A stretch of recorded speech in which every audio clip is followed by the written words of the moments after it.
Ration கடை அரிசி நனைய போட்டு மாவு அரைச்சி வச்சுருக்கேன். இன்றைக்கி அது இட்லி நைட்டு ஊற்றலாம் எப்படி இருக்குன்னு பார்க்கலாம். அதுக்கு டிஃப்ரெண்ட்டான இட்லி சாம்பார், டிஃபன் சாம்பார் வைக்க போகிறேன். அதுக்கு என்ன பண்ணலாம் பார்க்கலாம் ஃப்ரெண்ட்ஸ். இப்போது இந்த சின்ன கரண்டிக்கு பருப்பு, ரேஷன் கடை பருப்பு இந்த மாதம் நல்லா இல்லை, அதனால் கடையில் வாங்கின பருப்பு. இது ஒரு சின்ன கரண்டி, குழிக்கரண்டிக்கு இது சம்பளத்தில் போடுறேன்.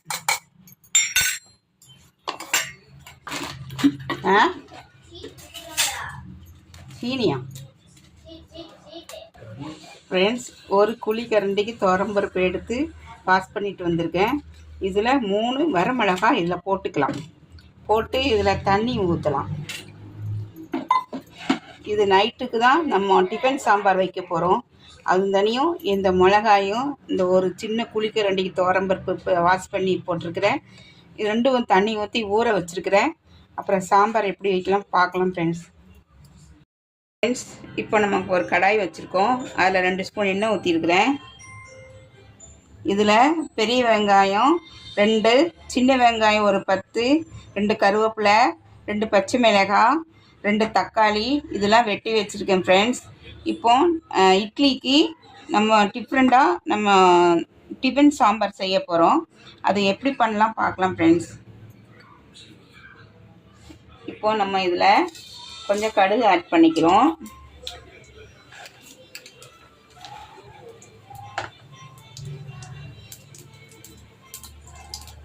கடுகு பொரிஞ்ச உடனே சின்ன வெங்காயம், பெரிய வெங்காயம், கருவேப்பிலை, 2 பச்சை மிளகாய் எல்லாம் போட்டு நம்ம வதக்கிக்கலாம்.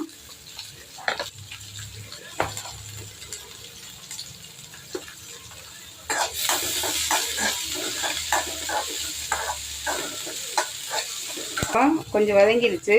2 தக்காளி ஆட் பண்ணிக்கலாம்.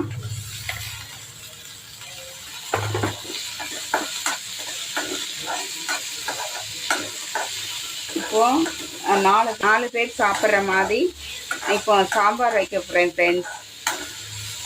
இதில் கடுகு எண்ணெய் போட்டு கருவேப்பிலை, 2 பச்சை மிளகாய், 2 தக்காளி, 2 பெரிய வெங்காயம், ஒரு 10 சின்ன வெங்காயம் எல்லாம் வெட்டி வதக்கிட்டு இருக்கேன் ஃப்ரெண்ட்ஸ். இப்போ இது சிம்மில் வச்சு வதங்கட்டும் பார்க்கலாம் அடுத்தது எப்படின்னு என்னென்னு. இப்போ இதில் நான் பருப்பும் ஒரு குழிக்கரண்டிக்கு சின்ன கரண்டி பருப்பு ஊற வச்சுருந்தேன். இதில் 3 வரமிளகாய் ஊற வச்சுருந்தேன். இதில் போட்டு நம்ம பேஸ்ட் மாதிரி அரைச்சிக்கலாம். சாம்பாருக்கு இதான் பருப்புலாம் போட வேண்டாம் ஃப்ரெண்ட்ஸ். இப்போ பருப்பும் 2 வரமிளகாயும் அரைச்சிட்டு வந்தாச்சு ஃப்ரெண்ட்ஸ்.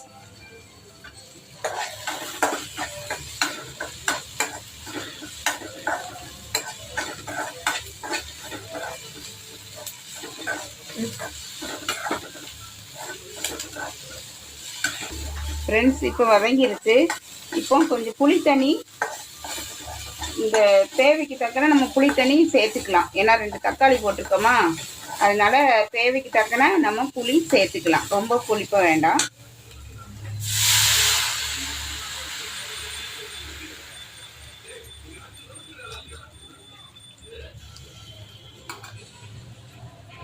இதில் ஆட் பண்ணியிருக்கேன். இதுக்கு தேவைக்கு நம்ம சால்ட்டு போட்டுக்கலாம்.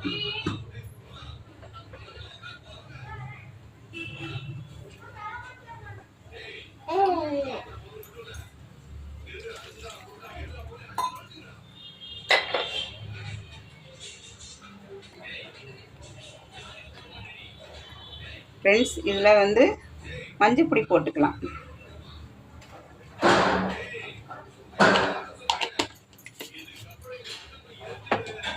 இதில் பெருங்காயத்தூள் கொஞ்சம் ஆட் பண்ணிக்கலாம். சால்ட்டு போட்டாச்சு, மஞ்சப்பொடி போட்டாச்சு, பெருங்காயம் போட்டாச்சு. இப்போ நல்லா கொதிக்கட்டும். அப்புறம் என்ன பண்ணலாம் பார்க்கலாம் ஃப்ரெண்ட்ஸ். இப்போது நல்லா கொதிச்சிருச்சு. கொஞ்சம் புளி பச்சை வாசம் கொஞ்சம் போயிடுச்சு. இப்போது நம்ம பருப்பும் வரமிளகாயும் நம்ம அரைச்சிட்டு வந்திருக்கிறோம். அதை இதில் ஆட் பண்ணிக்கலாம் ஃப்ரெண்ட்ஸ்.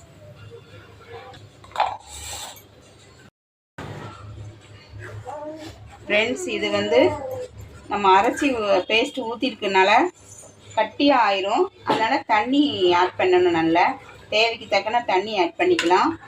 இது வந்து பருப்பு விட்டுருக்கனால அடியில் பிடிக்கும். நம்ம அடியில் பிடிக்காமல் நம்ம கிளறிட்டு இருக்கணும். கடைசியில் வந்து ஒரே ஒரு பொருள் நம்ம சேர்த்துக்கலாம். இதுக்கு எல்லாமே ஆட் பண்ணியாச்சு.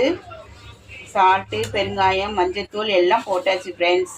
காரத்துக்கு 2 பச்சை மிளகா போட்டு வதக்கியிருக்கோம். பருப்போட 3 வரமிளகாய் போட்டு நம்ம அரைச்சி இதில் ஆட் பண்ணியிருக்கோம். அதனால் அதான் ஃப்ரெண்ட்ஸ் காரம், வேறு எதுவும் போட வேண்டாம். இப்போ சாம்பார் ரெடி ஆயிடுச்சு. நல்ல கொதி வரட்டும், பச்சை வாசனை போட்டும். அதுக்கப்புறம் ஒரே ஒரு பொருள் மட்டும் இதில் சேர்க்குறோம் ஃப்ரெண்ட்ஸ். ரொம்ப கட்டியாக இருந்தால் இதில் 1 டீஸ்பூன் சீரகத்தூள் போட்டிருக்கேன் ஃப்ரெண்ட்ஸ். நம்ம இதுதான் இதில் ஆட் பண்ண போகிறோம். கொதிச்சிருச்சு, உப்பு கம்மியாக இருந்து போட்டுட்டேன். இப்போ இது கொஞ்சமாக தண்ணி விட்டு கரைச்சி நம்ம இதில் ஆட் பண்ணிக்கலாம் ஃப்ரெண்ட்ஸ். சீரக பொடி கரைச்சிட்டேன். இப்போ நம்மளை இது ஊற்றிட்டேன். சாம்பார் ரெடி ஆகிடுச்சு ஃப்ரெண்ட்ஸ். எப்போதும் வைக்கிற மாதிரி இல்லாமல் ஒரு நாளைக்கு இப்படி டிஃப்ரெண்ட்டாக நம்ம சாம்பார் வச்சு இட்லி வச்சு சாப்பிட்டா சூப்பராக இருக்கும் ஃப்ரெண்ட்ஸ். நீங்களும் இதே மாதிரி ட்ரை பண்ணுங்கள் ஃப்ரெண்ட்ஸ். இப்போது இதில் சீரகத்தூள் 1 ஸ்பூன் கலக்கி ஊற்றியாச்சு. இது அடுத்தால சாம்பார் ரெடி ஆகிட்டு பச்சை வாசனை எல்லாம் போயிடுச்சு. இப்போது இதுக்கு மல்லித்தழை ஆட் பண்ணிக்கலாம்.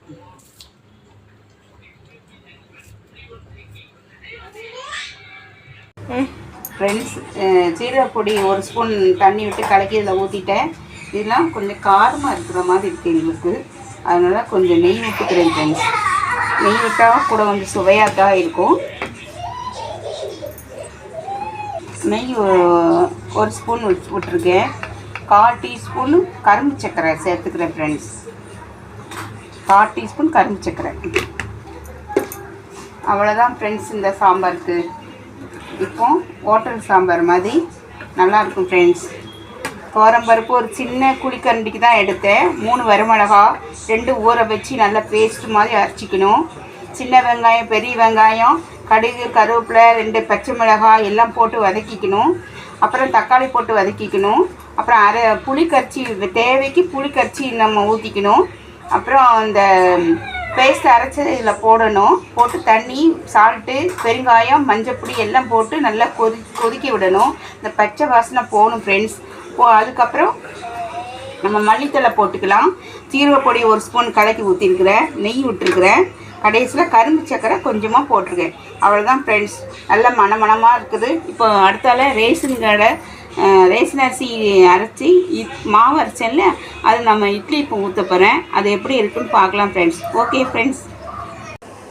ஹலோ ஃப்ரெண்ட்ஸ், பாருங்கள் ஃப்ரெண்ட்ஸ், ரேஷன் கடை அரிசி தான் ஃபுல்லாக போட்டிருக்கிறேன்.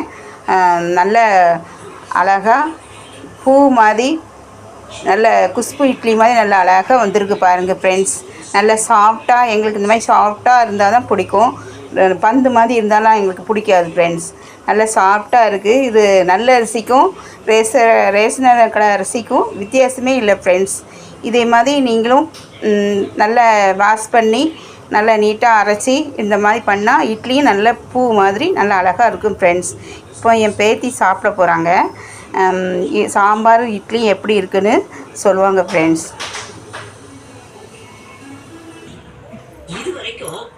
விஜயா வீடுன்னு சொன்னவங்கலாம் தலைவி மீனா வீடுன்னு சொல்லுவாங்க. விஜயாவோட மருமக மீனான்னு சொன்னவங்க இப்ப தலைவி மீனாவோட மாமியார். லைக் பண்ணுங்க, கமெண்ட் பண்ணுங்க, சப்ஸ்கிரைப் பண்ணுங்க.